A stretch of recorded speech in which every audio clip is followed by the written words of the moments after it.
Ok, pessoal? Então vamos para a matéria nova. Vamos falar sobre vetores e matrizes nessas últimas aulas, tudo bem? Estruturas de dados homogêneas. Então vamos para o quadro, vamos entender o que é essa estrutura aí. Primeiro, explicando para você, vetor é como se fosse, você pode pensar como se fosse uma variável para você trabalhar com vários valores diferentes do mesmo tipo, tá? Diferentes do mesmo tipo. Então, por exemplo, eu quero guardar o número 1, 2, o 3, o 4 dentro de uma mesma variável. Então eu vou trabalhar com um vetor. O vetor ele consegue fazer isso. Ele abriga vários valores, desde que estejam do mesmo tipo, em uma única variável. Então quando você precisar disso no seu código, você vai usar um vetor ou uma matriz. Tudo bem? Olha só, são estruturas de dados homogêneas. Por isso que eu disse, tem que ser do mesmo tipo. Tá? Então tem que ser, por exemplo, só número. Ok, ou então só nomes. Vão ser um vetor de dados homogêneos somente de variáveis, de conteúdos do tipo string, do tipo alfanumérico, tipo texto, que nos permitem trabalhar com várias informações em uma mesma variável. Então tá aí, ó. As informações armazenadas em um vetor devem obrigatoriamente ser do mesmo tipo. Então, se é texto, todas tipo texto. Se é numérico, todas numéricas. Ainda inteiro ou então double, Tem essa diferença também aí. Razão pela qual os vetores são chamados de estruturas de dados homogêneas. Está aqui em cima, eu já sinalizei para você, ou matriz de uma dimensão, porque ele vai trabalhar com uma linha somente, variando as colunas, como você pode observar aqui nesse slide, tá vendo? Declaração. Então como é que eu declaro no meu código, dentro do C# um vetor? Declarar um vetor de valores reais, ou seja, de valores do tipo double, com números fracionários, para armazenar 10 notas referentes a 10 alunos. Então aqui, ao invés de usar o double, eu estou usando o float aqui embaixo, tá vendo? Ó, float, certo? Representação gráfica. Então, como é que você deve pensar, Se você fizer esse desenho em um papel de um vetor para guardar 10 notas de um aluno, vai ficar mais ou menos do jeito que está aqui, ó, tá? Então é como se você pensasse em 10 posições, ou seja, 10 quadradinhos que eu tenho aqui, ó, para guardar em cada espaço, ou seja, em cada quadradinho, uma nota diferente, certo? De 10 alunos. E uma outra informação importante é os números que estão aqui embaixo. Ó. Ele sempre começa do zero. Então, por exemplo, eu tenho um vetor de 10 posições. Qual vai ser a primeira posição? 0. A última, 9. Se ele começou do zero, ele não pode ir até 10, senão estoura. Tá? Dá um erro lá de out of bounds. Tá? Então ele não consegue. Não existe a posição 10. Vai de 0 até 9. Criei um vetor de 20, vai de 0 a 19 e assim por diante. E aí, cada índice do meu vetor eu tenho conteúdo. Então, qual é o nome do meu vetor aqui? Ó? Nome, notas. Está vendo aqui embaixo? Ó, notas. Está aqui. Ó. Certo? E quais são os elementos? 95, 78, 63, ou seja, o conteúdo. Tá? Agora, como é que eu faço assim? Eu quero saber o conteúdo do índice 8. Então eu venho aqui no meu vetor notas, vou lá no meu índice 8 e o conteúdo dele, que é o que está dentro, é o 70. Pode passar para o próximo. Atribuição. No caso dos vetores, além do nome do vetor, deve-se necessariamente informar o índice no qual a informação será armazenada, tá? Que é o índice que eu estava falando para você ali.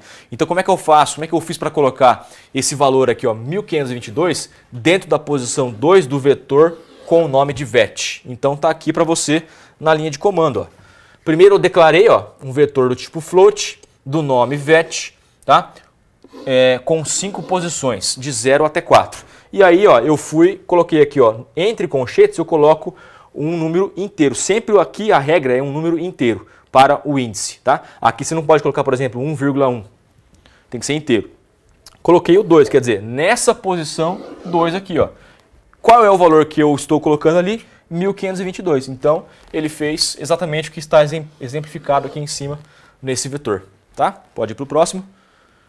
Leitura e impressão. Olha só, exemplo, estrutura de repetição para se realizar a leitura. Então, como é que eu devo ler um vetor? Ou seja, eu quero colocar valores não só na posição 2 daquele meu vetor. Eu quero colocar um valor em cada posição, ou seja, preencher todo o conteúdo. Então, em cada espaço, em cada índice, eu quero colocar um vetor. Qual a melhor maneira para se fazer isso? Usar uma estrutura de laço de repetição. Por isso que nós vimos o comando for, while e do while antes de entrar aqui nos vetores, porque a gente ia precisar desse conteúdo para trabalhar com vetores. Então aqui tem um exemplo da declaração de um vetor de 10 elementos, está aqui, tá? Uma variável para controlar o índice, que tem que ser inteiro, ó, olha aqui, ó, tá? Começando do zero, porque o vetor começa do zero. E se o vetor começa do zero e tem 10, então o for está aqui, ó, de 0 até 9. Certo? E aí eu vou colocando no meu vetor, qual é o nome do meu vetor? Números, aqui ó, números. Sempre entre colchetes eu vou utilizar o i, porque o i no caso ele vai variar de 0 até 9. E em cada posição, ou seja, em cada vez que ele repete o laço, ele vai incrementar o i. Então o i vai para 1, depois o i vem para 2, depois vem para 3. Então em cada índice eu estou colocando o que está chegando para mim na tela, através do comando readline que eu tenho aqui, ó. Vamos ver como é que fica lá? Corta para o Note aqui para mim, por favor. E vamos fazer um exemplo aí. Eu vou criar um vetor aqui para você, tá? Int, inteiro mesmo. Vou abrir aqui, vou chamar de vet. Vou colocar aqui new, int, e vou colocar que ele tem 10 posições. Declarei meu vetor, tá? Agora eu vou limpar tudo que está aqui mesmo, que eu vou fazer outra estrutura.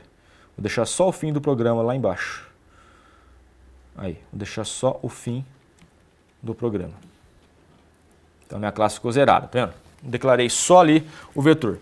Então vamos colocar aqui a variável i, começando do zero, e vamos para o nosso for para ler o vetor. Vou aumentar um pouquinho mais aqui para você ver, ó. Então, for o i começando de 0 até o i menor ou igual a 9, para ele ler as 10 posições, né? Vai de 0 a 9. E aqui a incrementação, que você já sabe que é o i mais mais. Abre e fecha chaves, porque eu vou ter duas linhas aqui dentro. E aí eu posso colar o que estava no slide, né? Vou falar para o cara digitar aqui, ó. Então tem um console.writeLine, né? E aqui tem um read. Então o que tem aqui nesse console? Vamos copiar exatamente o que eu tinha colocado no slide lá. Valor, né? É o que está lá, né? Então vou colocar aqui valor. Quero que ele digite na frente, então vou tirar aqui o line, vou deixar só write. E aqui eu vou armazenar no índice do vetor. Então como eu chamo meu vetor? Ó, vet. Vou copiar aqui o nome dele, vet. Dentro do conchetes eu vou colocar a variável de controle, que é o i, que no caso na primeira vez vale 0, depois ela é incrementada aqui, ó, né, de 1 em 1, então vem para 1, 2, 3, como eu já havia falado. E aqui eu vou ler console.readline, readline, abre e fecha parênteses, ponto e vírgula. Vai dar erro, por quê? Porque o que chega aqui é texto e o que está aqui o vetor ele é inteiro, então tem que converter. Então vou colocar aqui int, ó, int.parse, abre parênteses aqui, vai no final, ó, antes do ponto e vírgula e fecha parênteses lá. Beleza? Então mostrei aqui o que? Estou colocando a parte de entrada do meu vetor, tá? Vou trabalhar nesse exemplo só com a parte de entrada. Então olha só, vou dar um Ctrl F5 aqui e você vai ver aqui comigo, ó. Valor, tá vendo? Vai pedir 10 valores, ó. Olha lá, tá? E vai guardar cada valor em uma posição. Beleza? Vamos para o slide lá de novo, olha só. Só revendo, certo? Só revendo, olha só. Todas as características aplicadas aos vetores se aplicam às matrizes, certo? E relembrando ali embaixo, não são tipos pré-definidos. Exemplo, como são os tipos básicos int, float, bool e string. Tudo bem? Então, vetores, nós podemos parar por aí. Vamos então para a próxima videoaula, né, na sequência, para falar um pouquinho para vocês sobre matrizes.